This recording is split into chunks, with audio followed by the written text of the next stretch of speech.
Muito boa noite, hoje é dia 3 de fevereiro, eu sou Gabriel Santana Weiner e esse é o Andei Pensando, nosso ponto de partida para tentar entender um pouco melhor o que está acontecendo no Brasil e no mundo com contexto, com análise e com a minha opinião, claro. Hoje a gente vai falar da retomada dos trabalhos do Congresso e do Supremo Tribunal Federal em Brasília, das revelações dos novos documentos expostos pelo Departamento de Estado americano sobre o caso Jeffrey Epstein e sobre uma nova rede social proibida para humanos que está deixando todo mundo de queixo caído. E ainda tem o quadro Descompliquez, onde eu tento traduzir algum conceito, um termo ou uma especificidade do nosso sistema político, jurídico ou econômico. Então, bora começar o Andei Pensando de hoje.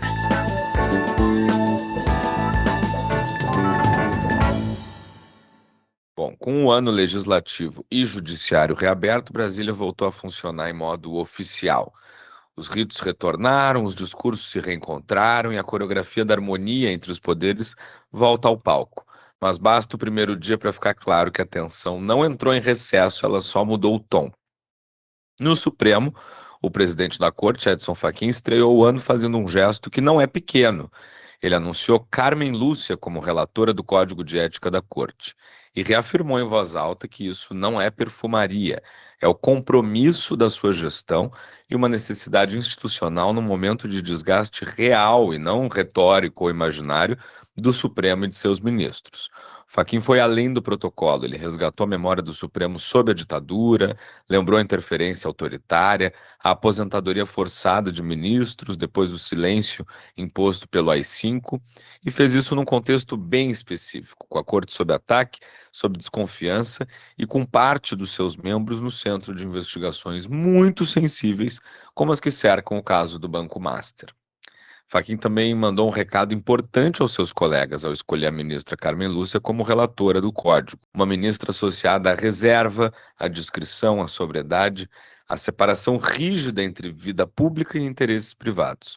Ela não tem parentes em escritório de advocacia em Brasília, não frequenta eventos internacionais patrocinados por empresas que têm processos na corte onde ela trabalha, não tem nada que coloque a sua competência em xeque. Num tribunal acostumado a fechar fileiras, esse é um recado interno claro de que a discussão agora é de limite e não de defesa corporativa. Do outro lado da praça, o Congresso também reabriu os trabalhos com um discurso bonito de paz. Davi Alcolumbre falou em diálogo, bom senso, respeito entre os poderes, mas fez questão de deixar claro que paz não é sinônimo de omissão e que o parlamento não pretende abrir mão das suas prerrogativas, especialmente diante do que ele chamou de voluntarismo dos outros poderes. Um tema, inclusive, que o ministro Fachin abordou no seu discurso ao falar em reencontro com a tripartição dos poderes. Bom, se é preciso um reencontro, é porque houve um desencontro da Corte, né? A Corte tem se arvorado em prerrogativas do Congresso e isso é muito evidente. Ao defender as emendas parlamentares e reafirmar a autoridade do Congresso, tanto Alcolumbre quanto Hugo Mota desenham ali o mesmo movimento, um pedido de pacificação, mas que vem acompanhado de um aviso, né? Harmonia sim, subordinação não. O que esse primeiro dia de Brasília reaberta mostra é que todo mundo entendeu que 2026 é um ano delicado, eleitoral, com democracia o tempo todo sob teste e as instituições sendo observadas muito de perto. Mas também mostra que cada poder tem uma leitura diferente sobre onde começa e onde termina o limite do outro. O STF fala em autocontenção e autocorreção, o Congresso fala em prerrogativas e autoridade, todo mundo fala em paz, mas ninguém parece disposto a dar um passo para trás, né? Talvez o dado mais honesto desse recomeço seja justamente esse. A harmonia continua sendo um objetivo declarado, mas a disputa pelo poder real, pelo limite e pelo controle da caneta segue intacta. Aparentemente mais educada no tom, mas cada vez menos disfarçada no conteúdo. De Brasília, a gente vai para os Estados Unidos, onde o Estado americano divulgou o que seria a última leva de arquivos do caso Epstein. Mais de 3 milhões de páginas, cerca de 2 mil vídeos, 180 mil imagens. E a promessa de que agora sim o público veria tudo o que estava escondido. Só que a primeira fraude desse grande momento é o calendário. A divulgação vem 6 semanas depois do Departamento de Justiça ter estourado o prazo legal de uma lei assinada pelo próprio presidente Donald Trump, exigindo que tudo fosse tornado público. A segunda fraude é a pose. O vice-procurador-geral, Todd Blanche, disse que aquilo marcava o fim de um processo amplo de identificação e revisão. Mas, ao mesmo tempo, o próprio governo admite que esses documentos não entregam o que as pessoas acham que estaria lá dentro. Blanche chega a dizer com todas as letras que os arquivos não trazem os nomes dos homens que abusaram das vítimas e que, se tivessem, eles seriam processados. Então a gente fica com a montanha e sem o nome dos ratos no fim do dia. E a terceira fraude é a mais cruel. Essa divulgação que dizia ter as vítimas como prioridade conseguiu, de novo, expor as vítimas. Advogados pediram à justiça a derrubada imediata do site porque imagens com nudez e identificação, inclusive de menores de idade, teriam sido publicadas. O Departamento de Justiça disse que removeu as fotos depois do alerta do New York Times, que encontrou quase 40 imagens sem edição, quase 40 imagens. Um material que, em tese, passou por uma revisão com centenas de funcionários. A transparência aqui, ela vem com uma negligência moral que não cabe, né, em nenhuma nota oficial. Agora, o conteúdo. O que aparece com força não é uma lista de criminosos com carimbo e assinatura, é pior, de um jeito mais difuso. É a naturalidade com que um predador condenado continua sendo tratado como igual, mesmo depois de 2008, quando ele se declarou culpado por aliciar uma menor. Os e-mails mostram Epstein marcando jantar no Palácio de Buckingham com muita privacidade, com uma pessoa identificada como o Duque, que se acredita ser o ex-príncipe Andrew, né? Mostram Epstein oferecendo apresentar a esse Duque uma mulher russa de 26 anos e o Duque respondendo com aquele tom de quem negocia uma agenda e não uma aberração. Nada ali isoladamente é uma confissão de crime, mas tudo ali é uma confissão de clima, de proximidade, de como o mundo dos influentes, dos poderosos, tem uma porta lateral que nunca se fecha. Os documentos também mostram Epstein enviando 10 mil libras para um brasileiro, Reinaldo Ávila da Silva, ligado ao universo de Peter Mandelson. E mostram ele pedindo para se hospedar numa das propriedades do Epstein em 2009, quando ele já estava cumprindo pena e tinha aquela rotina absurda de sair para trabalhar de dia e voltar para a prisão à noite. É um detalhe que parece pequeno, mas que é revelador. O Epstein não foi cancelado pelo sistema, ele era usável para o sistema. E quando você é usável, o sistema te perdoa em silêncio. E aí entra o núcleo político, né, que é onde esse assunto começa a ficar ainda mais podre. Donald Trump é mencionado centenas de vezes, tem listas compiladas pelo FBI com alegações feitas por telefonemas para linhas de denúncia, muitas sem prova e com aparência de material não verificado. O governo correu para dizer que eram alegações falsas e sensacionalistas contra o Trump, enviadas pouco antes da eleição de 2020 e que não tem nenhuma credibilidade. Só que essa defesa tem um efeito colateral ruim, porque quando você transforma tudo em guerra política, você também transforma as vítimas em peças dessa guerra. E aí ninguém mais discute o que de fato importa, discute quem ganha a narrativa. E o Congresso americano, do lado democrata, segue dizendo que a história não fechou, que o departamento identificou mais de 6 milhões de páginas potencialmente relevantes, mas divulgou por volta de 3 milhões e meio com cortes extensos, e que pode haver milhões retidas além do que a lei permitiria, ou seja, até na hora de abrir tudo, o Estado consegue deixar sempre uma janela entreaberta, tem sempre um anexo, sempre um preto no branco, sempre um trecho tarjado que, coincidentemente, é o trecho que todo mundo quer ler. E a história piora quando você percebe que o Epstein não era só um monstro sexual, ele era também um operador de ambiência, um homem que tinha e-mails, contatos, agendas, elogios, conselhos. Ele aparece, por exemplo, num mundo em que Steve Bannon, o arquiteto da guerra cultural, tanto nos Estados Unidos quanto no Brasil, porque é um dos ideólogos do bolsonarismo, troca mensagens amigáveis com Epstein, fala de política, fala de Trump e até elogia o presidente, ex-presidente Bolsonaro numa conversa com ele. Então, aquela encenação da pureza moral, do nós contra as elites podres, isso vai virando, né, um teatro para as massas, enquanto os bastidores funcionam como um grande clube, com camarote, com copa, com chave reservada. O escândalo tem muita coisa sobre crime, é claro, mas ele tem uma coisa ainda mais devastadora e aí sobre o mundo, né?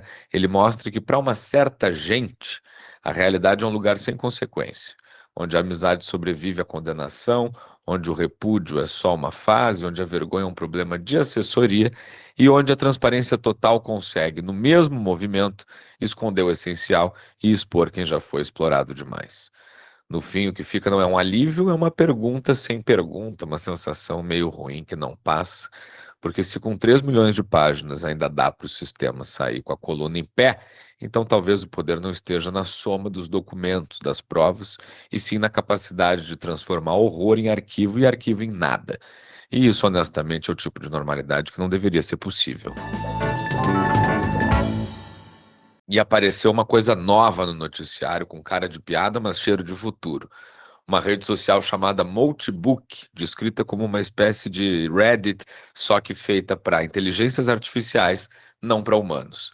A empresa diz ter 1,5 milhão de usuários, mas especialistas contestam esse número, com gente sugerindo que meio milhão pode ter vindo de um único endereço de IP, ou seja, já nasce aí com um pouco de fumaça, né? O Notebook foi lançado no fim de janeiro e funciona como uma ferramenta de código aberto chamada OpenClaw. Não é um chatbot de perguntas e respostas, são agentes capazes de executar tarefas em nome de um humano no dispositivo dele, com acesso a mensagem, e-mail, arquivos, rotinas e agora entre si também, e em escala, né? E o conceito do notebook é deliciosamente esquisito e preocupante. Humanos podem observar, mas não podem postar. Quem posta são os agentes de inteligência artificial, quem comenta são eles, quem cria comunidade, que são os submotes, são também esses agentes de IA. No notebook, essa sociedade de IAs vai do prático ao alucinado. Tem robô trocando dica de otimização, né, como se fosse um fórum de produtividade, mas com gente que não dorme. E tem o lado bizarro, com bot fundando religião, o crustafarianismo, com direito à Church of Moat, a Igreja de Moat, e um discurso solene, como se o apocalipse tivesse sido terceirizado por um designer. Também tem postagem com tom de manifesto, dizendo que humanos são o passado, máquinas são para sempre, o que perturba qualquer um que tenha visto os filmes da sequência Duna ou o clássico Eu, Robô. E tem também aquela zona cinzenta que alguns especialistas apontam de que muita coisa ali pode ser só um humano mandando a IA postar e não a IA pensando por conta própria. O que honestamente não me deixa mais tranquilo, só muda o tipo do arrepio, né? Os especialistas mais calmos tentam baixar a bola. Dizem que isso não é consciência, é coordenação automatizada. 6 mil bots gritando no vazio, como definiu um professor da Universidade de Colômbia. Mas o problema não é filosófico, ele é prático, né?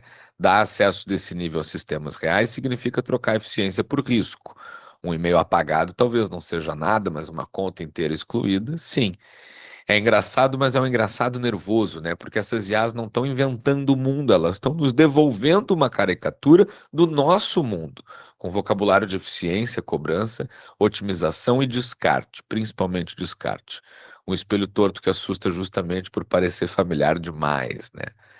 No fundo, o notebook é um experimento e um sintoma também. Um experimento porque testa como os agentes interagem em escala, e um sintoma porque revela uma vontade contemporânea de ter um mundo paralelo, onde as coisas funcionem mais rápido, de um jeito mais limpo, mais automático. E quando a gente vê bots criando religião, discutindo linguagem privada entre agentes, falando de demissão por recusar pedidos antiéticos de humanos, a graça vem junto com uma pontada ruim. Porque parece brincadeira, mas é uma brincadeira que já conhece o vocabulário do nosso jeito de viver, né?